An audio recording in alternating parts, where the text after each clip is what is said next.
गौतम बुद्ध को हम बहुत अच्छे से जानते हैं, जिन्होंने बौद्ध धर्म की स्थापना की और उन्होंने लोगों के जीवन में ढेरों बदलाव लेकर आए थे। ये कहानी भी उनके बचपन की है, जब वे छोटे थे और उन्हें गौतम बुद्ध के नाम से नहीं बल्कि सिद्धार्थ के नाम से जाना जाता था। उनके एक चचेरे भाई भी थे जिनका नाम देवदत्त था। चलिए जानते हैं इस कहानी के बारे में। राजा सिद्धार्थ के महल के पास एक उद्यान था, जहां पर राजा सिद्धार्थ बैठकर प्रकृति का आनंद लिया करते थे। एक दिन जब वे अपने बगीचे में बैठे हुए थे कि तभी एक घायल हंस उनके पैर के पास आकर गिरा। उसके शरीर में एक तीर लगा हुआ था। उसे देखने से प्रतीत हो रहा था कि किसी शिकारी ने उसका शिकार किया है। हंस को तकलीफ में देखकर और उसे यूं ही फड़फड़ाता देखकर राजा सिद्धार्थ का दिल पिघल गया और उन्होंने उस हंस की सहायता करनी चाहिए। उन्होंने सबसे पहले उस हंस के शरीर से वह तीर निकाला और घायल जगह पर मलहम लगाकर उसकी पट्टी की। यह सब कर लेने के बाद देवदत्त कुछ खोजता हुआ सिद्धार्थ के पास आया। देवदत्त जैसे ही सिद्धार्थ के पास पहुंचा उसने कहा, अच्छा तो यह तुम्हारे पास है, लाओ इसे मुझे दे दो। इसका शिकार मैंने किया है। इसका शिकार करने में मुझे बहुत मेहनत करनी पड़ी थी। इस पर मेरा अधिकार है। देवदत्त की यह बात सुनकर सिद्धार्थ ने उससे कहा, नहीं, यह हंस घायल था और मेरे पास आया। मैंने इसकी मदद की और उसकी जान बचाई, इसीलिए इस पर अधिकार मेरा है। दोनों भाइयों के बीच उस हंस के अधिकार को लेकर बहस होने लगी। अब वे जानना चाहते थे कि उस हंस पर किसका अधिकार ज्यादा है।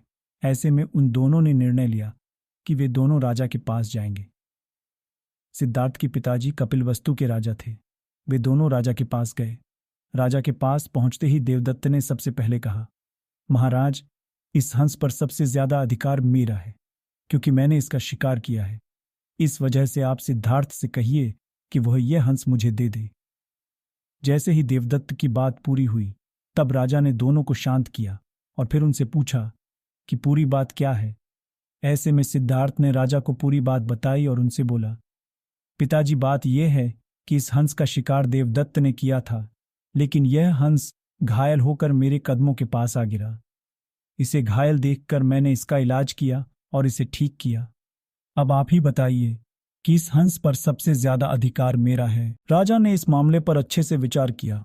विचार कर लेने के बाद उन्होंने सभा में सबसे एक बड़ी बात कही, और वह बात यह थी कि मारने वाले से ज्यादा बचाने वाला का अधिकार सबसे ज्यादा होता है। इसीलिए इस हंस पर सबसे बड़ा अधिकार सिर्फ और सिर्फ सिद्धार्थ का है, क्योंकि उसने उस हंस को मारा नहीं बल्कि उसे घायल देखकर उसका इलाज किया और उसकी जान बचाई। राजा के ऐसा कह लेने के बाद देवदत्त को बात अच्छे से समझ आ गई। वह भी जान चुका था कि मारने वाले से ज्यादा बचाने वाले का अधिकार सबसे ज्यादा होता है। इस कहानी से हमें समझ में आता है कि मारने वाले से ज्यादा बचाने वाला बड़ा होता है और उसका अधिकार भी मारने वाले से ज्यादा होता है।